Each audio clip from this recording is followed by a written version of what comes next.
Hello, thank you for joining us on ERi-TV. This is English News Broadcast live from the headquarters in Asmara at 10:30 p.m. local time. First, the top stories.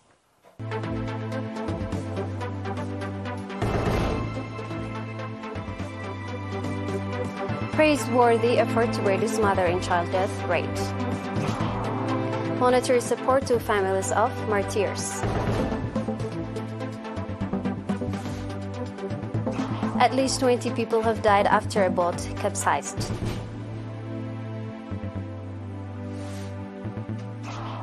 Australian Museum to return stolen Cambodian artifacts.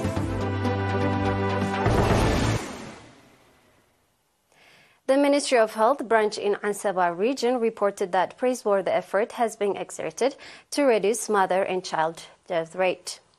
The report was made at an activity assessment meeting organized from 26 to 29 July in Karen City. Dr. Henok Tsahaye, medical director in the region, said that improvement has been registered in the awareness of the public on health issues, and as a result, pregnant women delivering at health facilities has significantly increased. Regarding the prevalence of malaria, Dr. Henok indicated that the death rate died to malaria that was 3 out of 1,000 has currently declined to 1.1% out of 1,000, and sustainable awareness-raising activity is being carried out to curb the prevalence of the disease and could occur during the rainfall season. The participants on their part conducted extensive discussion on the issue raised at the meeting and adopted various recommendations, including for sustainable awareness activities.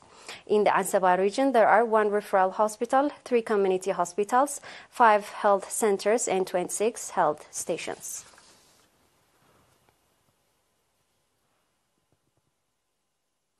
Youth workers in the central region extended monetary support to 8 families of martyrs in Eritrea and Adaga Hamus subzones. At the ceremony organized on 1st of August, each family, through the Ministry of Labor and Social Welfare of the Martyrs, received 2,125 nafa. Commending the initiative taken by the youth workers, Mr. ERi-TV Berhan, managing director in the central region, called on others to follow the noble example.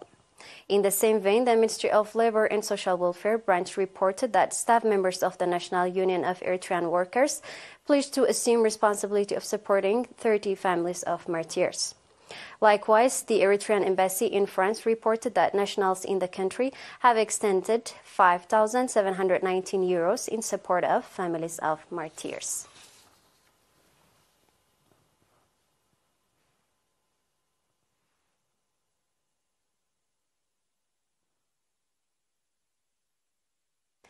The inspection branch of the Ministry of Agriculture in Geshwarka region, in the cooperation with partners, organized a seminar on 27th and 28th July in Tesane, focusing on ensuring food for both humans and animals.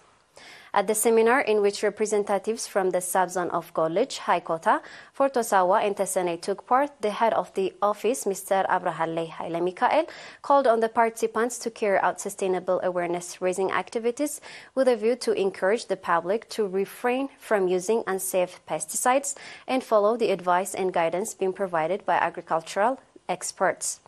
Mr. Saada Abraham, head of livestock resource in the region, gave extensive briefing on the appropriate method of processing livestock products, ensuring capacity and safety of animal fodder, as well as milk and milk products. Mr. Siyum Gebreyesus, administrator of Tesane subzone, on his part indicating that ensuring food safety for both humans and animals is not to be left to the Ministry of Agriculture only, and called on the public to strengthen participation in the effort.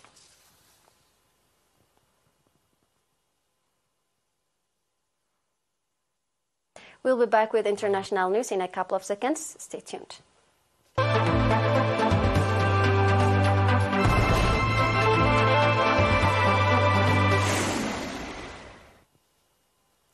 At least 20 people have died after a boat capsized on Lake Victoria in Uganda yesterday.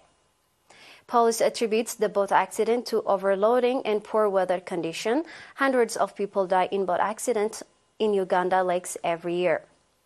The Uganda police force said 9 people had been rescued and emergency workers were searching for more survivors. The cargo boat was carrying charcoal, fresh food and fish when the accident occurred in the early hours of yesterday morning during bad weather. Police believe there were 34 people on board. The cause of the accident is attributed to overloading and bad weather. This is according to Pulse report. We appeal to members of the public who travel on waters to always wear life jackets and not to overload their vessels. Lake Victoria is Africa's largest lake. It borders Uganda, Kenya, and Tanzania.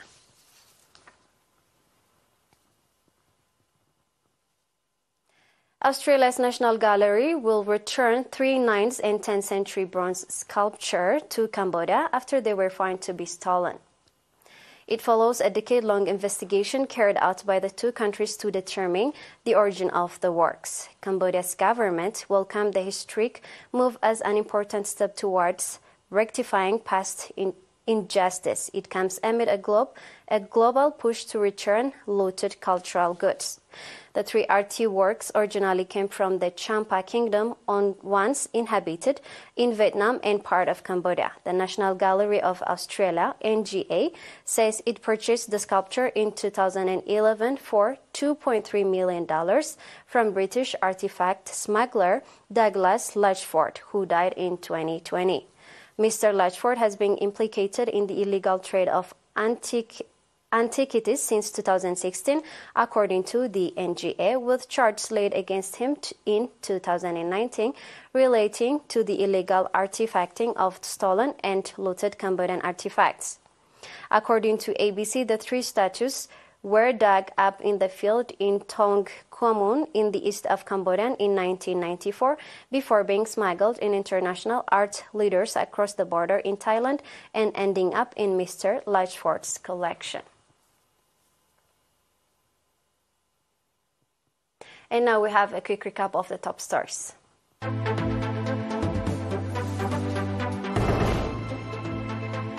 Praiseworthy effort exerted to reduce mother and child death rate. Monetary support to families of martyrs.